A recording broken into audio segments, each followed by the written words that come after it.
komponen. Dan komponen tu dia ada, so ni ialah contact.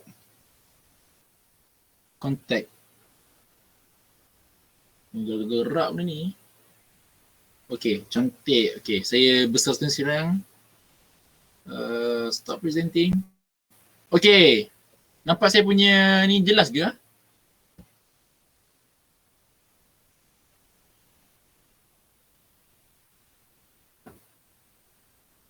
Nampak jelas ke?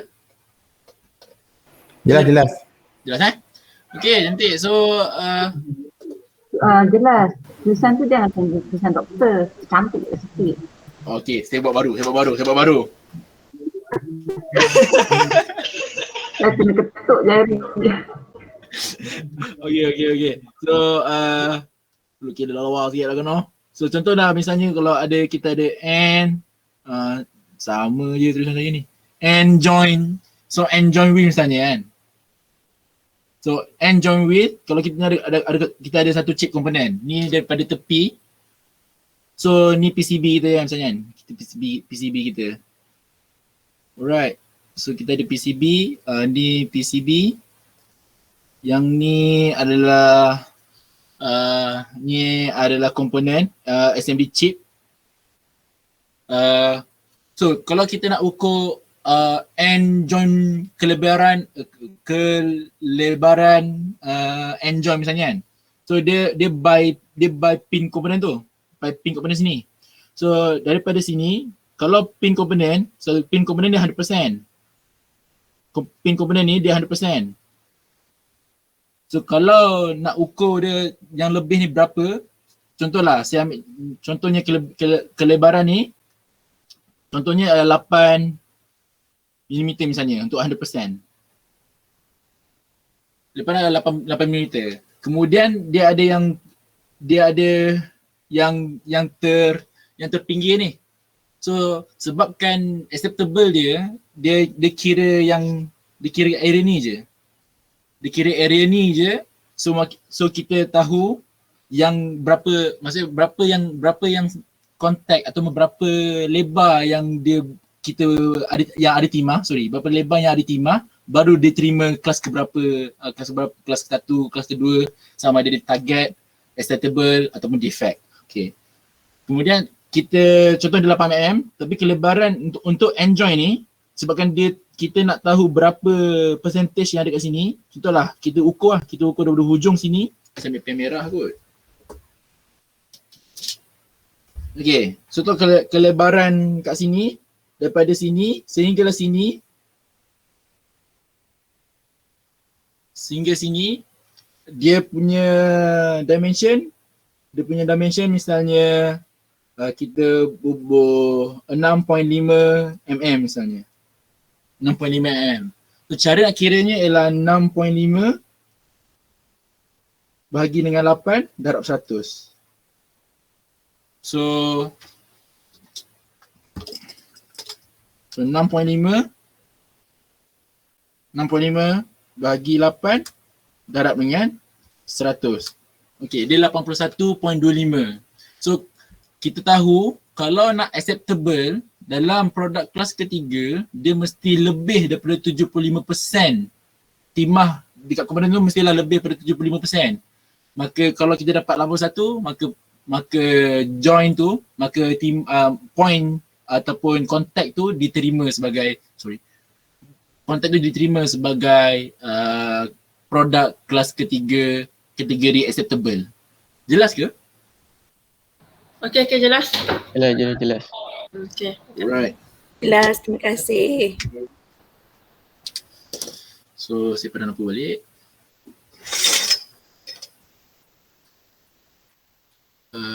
Join entire screen.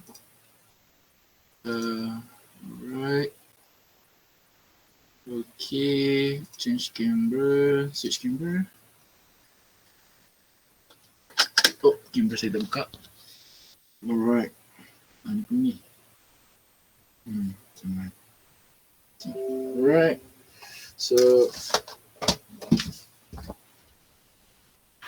So kita go kepada balik kita punya sorry.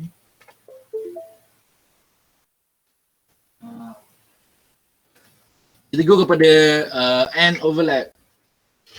So end overlap ni dia ialah hujung dia adalah hujung astagfirullahaladzim. Dia adalah hujung yang kat PCB ni berapa percentage dia kena. Tu masuk overlap. Maksudnya timah yang dekat PCB dengan komponen ni berapa percentage dia kena, tu dipanggil overlap. Kalau target obviously dia macam ni lah. Maksudnya semua kena. Kalau semua kena maksudnya kontak yang dekat kat atas PCB ni pin pad yang kat atas PCB ni semua kena, dia panggil target. Kalau untuk acceptable, contohnya kalau saya ada sengit sikit misalnya. So kalau kontak yang dekat atas PCB ni daripada point ke sini sampai lah penghujung ni lebih daripada 75%, maka dia kategori acceptable untuk produk kelas ketiga. Manakala untuk kelas kedua, kalau dia punya produk dia ni 50% pad dia, pad dia sini sampai ke sini lebih pada 50%, maka dia acceptable kelas kedua, produk kelas kedua. Kalau kelas pertama ni, dia asalkan nampak ada nampak timah je kat pad ni. Kalau nampak timah dan timah terkontak dekat pad, ada kat lid, maka dia boleh kategorikan dalam kategori acceptable produk kelas pertama. Kadang-kadang kenapa dia buat macam ni? Sebab kadang-kadang produk tu dia jadi macam ni. Dia bukan sengit macam ni je. Kadang dia sengit macam ni juga tuan-tuan. Bila sengit macam ni dia ukur juga daripada untuk end overlap ni, dia ukur daripada hujung sini sampai hujung sini. Berapa percentage kena. Jelas ke? Jelas ya? Alright, saya teruskan dengan kita dah habis untuk chip component bottom termination. Maksudnya chip component yang dia punya kontak ada kat bawah saja. Kita dah habis bahagian tu, kita sambung dengan chip component yang seperti biasa, iaitu side termination. Side termination dia macam ni, sejibit macam ni, dia macam kita solder chip component yang biasa. Maksudnya dia punya kontak tu dekat tepi ada, dekat atas ada, kat tepi ada, dekat bawah pun ada. So kat sini saya buat bottom and top lah, senang kan. Top, bottom. Oh easy. Alright. So ada top and bottom. So untuk PCB macam ni, so kalau untuk side termination, maksudnya dia ada pin, dia ada kaki pin dia tu kat seluruhnya ada, dia panggil side termination. So inilah kriteria table, ni ialah dia punya table untuk setiap benda yang dibincangkan untuk chip component side termination. Seperti saya katakan, kalau dia sama je untuk chip component ni, untuk end overhang dia tak permitted. Maksudnya kalau lah sengit sikit macam ni ke, macam ni, dia memang not permitted. Dia memang sebenarnya boleh. Dia ada kategori acceptable. Kalau berapa percentage kat sini dia kira acceptable.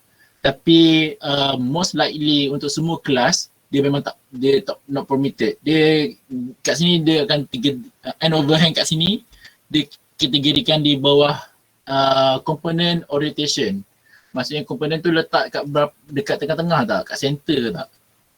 Ni kalau komponen orientation ni dekat SMT tak ada. Tapi dekat through hole dia ada satu topik IPC, component orientation. Component orientation ni dia untuk semua komponen through hole dan SMT. So kalau dia sengit, berapa sengit dia boleh pergi, ataupun kalau dia macam dia rotate sikit, berapa rotate dia boleh pergi. Itu dipanggil component orientation. Tapi saya tak cover dalam kita punya kursus ni lah, sebab saya kursus ni saya akan cover memang 100% komponen SMD sahaja. Alright, kita sama juga macam tadi. So kita ada side overhang untuk yang pertamanya. Side overhang maksudnya dia tak ada ke tepi, dia betul-betul ngam. Side overhang ni dia tanpa solder ya, dia macam rotation untuk komponen saja. Kalau dia letak macam ni maka tak ada pergerakan, dia panggil target 100%. Maksudnya tak ada side overhang, no 0%. Ni dia panggil side overhang, macam saya pesan tadi, sini side overhang. Maksudnya kalau untuk target apa-apa kelas 1, kelas 2, kelas 3, maka dia 100%, dia 0% side overhang. Dia tak ada hanging, dia tak ada berlebihan dekat side tu. Alright. Tapi untuk acceptable, untuk kelas ketiga, boleh keluar tapi less than equal 25%. Maksudnya kalaulah yang terkeluar ni bawah daripada 25%, maka dia boleh acceptable untuk produk kelas ketiga.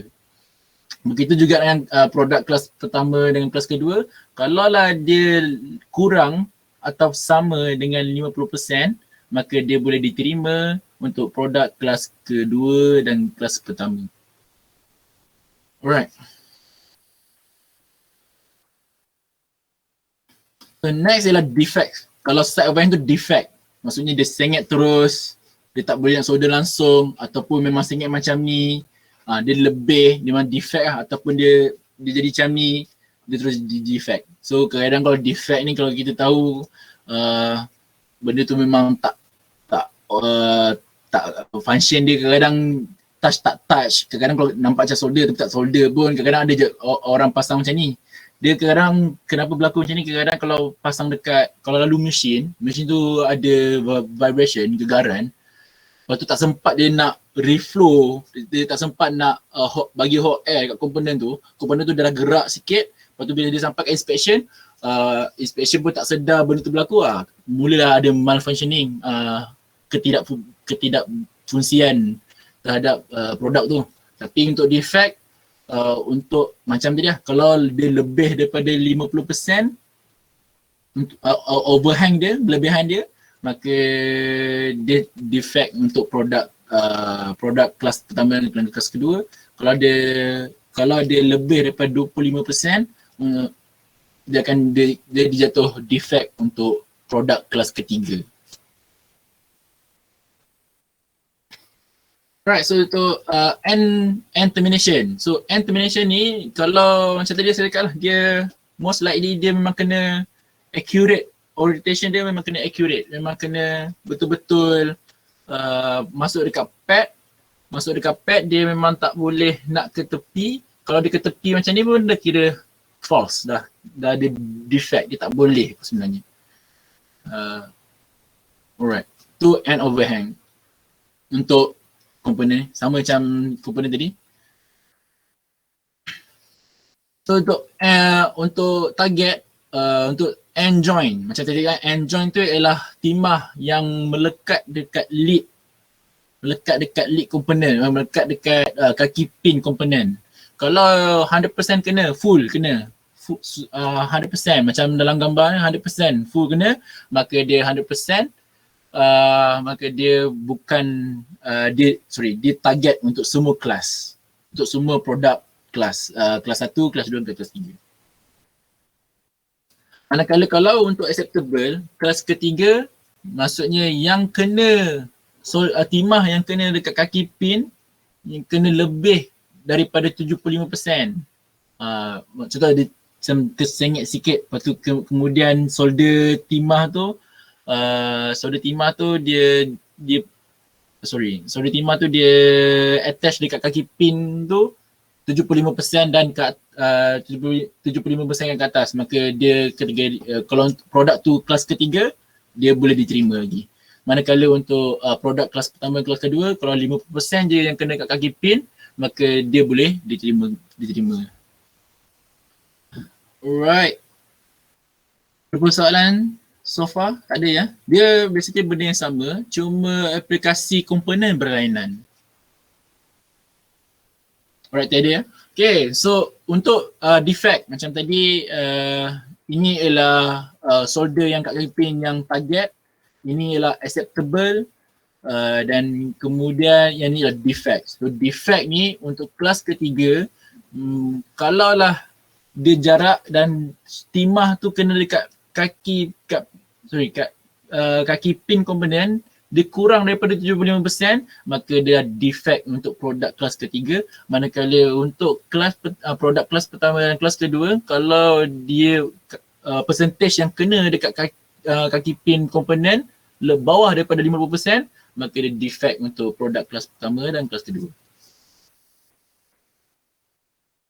Next ialah site termination. Site termination ni ialah kalau point kat sini yang daripada hujung pin kat sini sehinggalah hujung pin kat sini, kena solder tak? Maksudnya kat sini kena tak timah?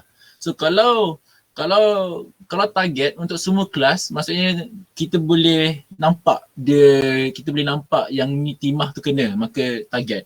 Kalau dia boleh diterima, dia acceptable saja, kita boleh nampak dia macam tak cukup, dia macam ada sikit tak cukup. Dekat sini dia tak ada percentage, dia memang untuk kategori ni dia bukan objektif. Macam kalau objektif dia by percentage kan, kita ada tahu dia 75% ke, dia 50% ke. Tapi untuk kategori ni sebenarnya dia by judgement juga. Kalau lah hakim ni kata, oh yang ni tak cukup sangat, ni tak cukup sampai tepi ni, maka dia boleh katakan acceptable. Tapi kalau defect memang tak nampak langsung, sebab kadang-kadang orang solder dia solder tengah-tengah ni je. Solder tengah-tengah ni, tepi ni tak perasan langsung. Sebab apa boleh berlaku macam tu? Sebab yang pertama, suhu dia tak capai untuk panaskan pad dengan pin. Yang keduanya ialah dia tak alurkan timah dengan secukupnya untuk fullkan semua kaki pin chip komponen. Jelas ke? Jelas ya? Alright. Next ialah ketinggian lebihan timah yang untuk semua kategori. So kalau untuk target, mesti dia memang kena bawah daripada 90% dan dia mesti curve. Dia mesti curve macam ni. So ni timah yang kita nak solder, so ni komponen, ni PCB. So kalau kita letak komponen chip komponen kita situ, dia mestilah curve macam tu. Maka untuk semua kelas dia kira target. Kalau dan height dia tak melebihi. Height dia tu tak melebihi komponen, ni kan komponen tak melebihi komponen, maka dia boleh dia tak ada kesalahan dalam bahagian maximum failure height ni. Kalau untuk acceptable, selagi komponen tu dia tak extend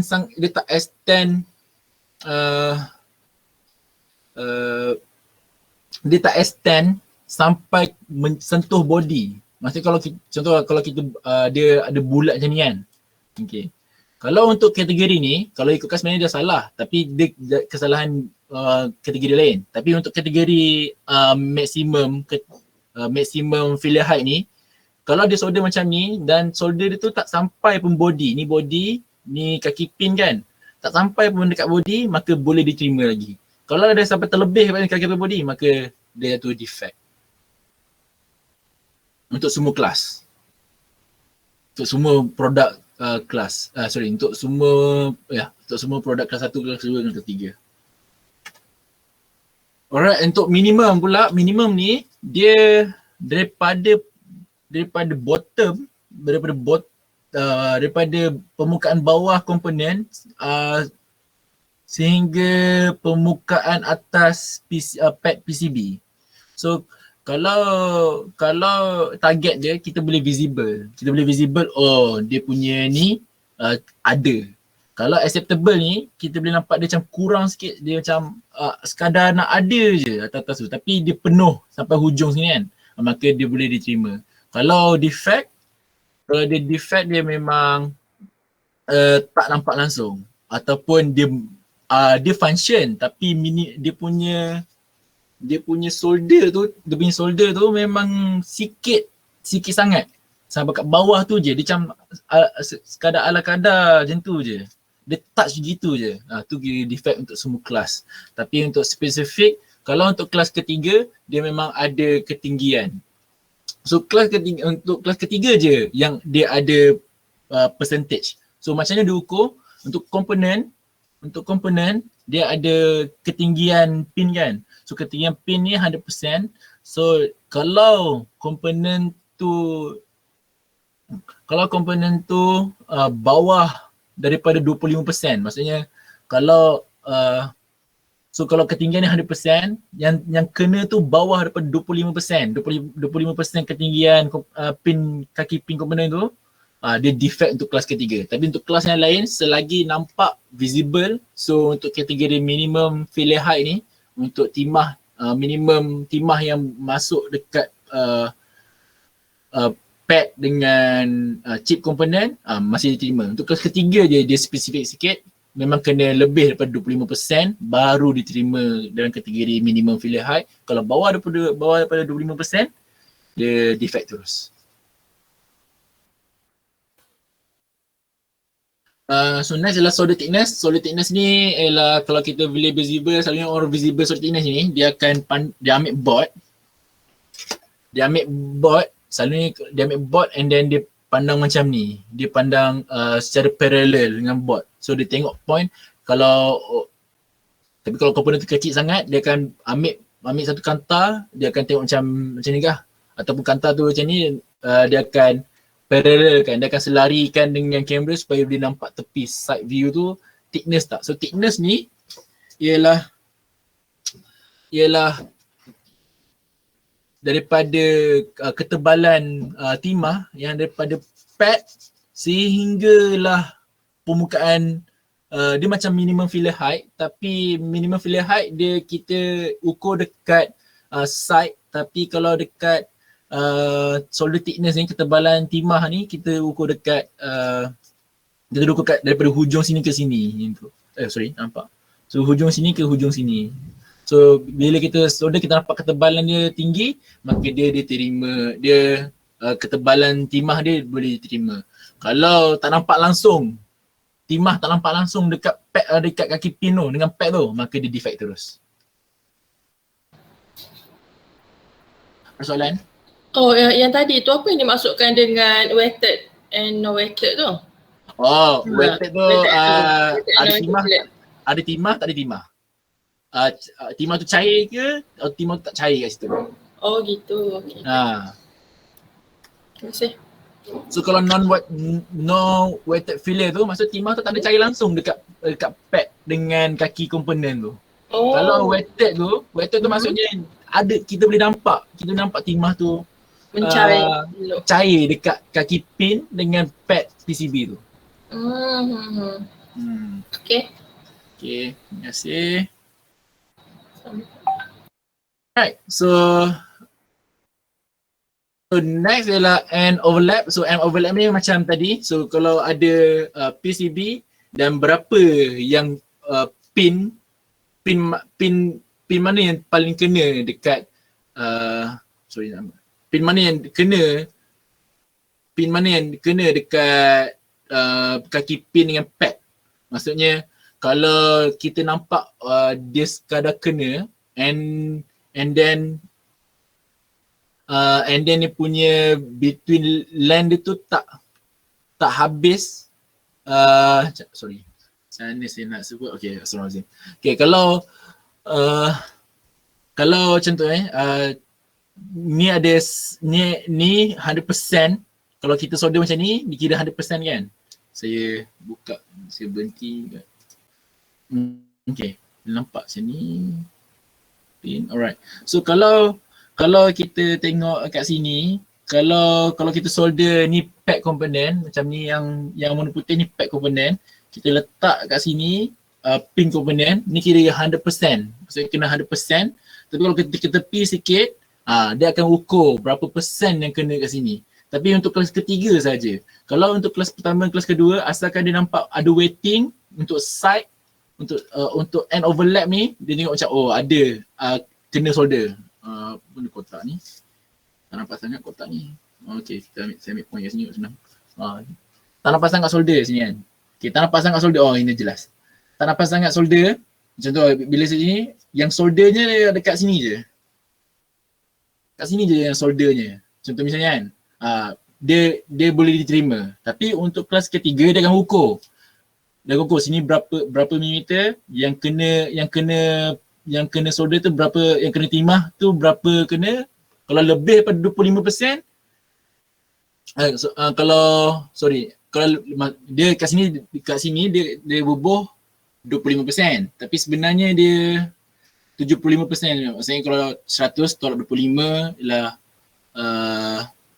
75% kan. 75.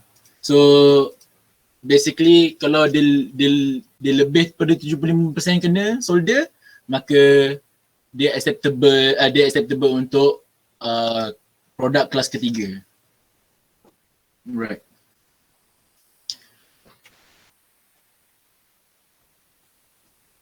Alright, so ni defect lah. So defect obviously dia memang tak kena langsung, and overlap tu memang tak kena langsung. Dia memang tak kena langsung, memang obvious sangat tak kena langsung. Kalau solder pun, solder memang tak kena langsung, tu memang, and overlap memang defect.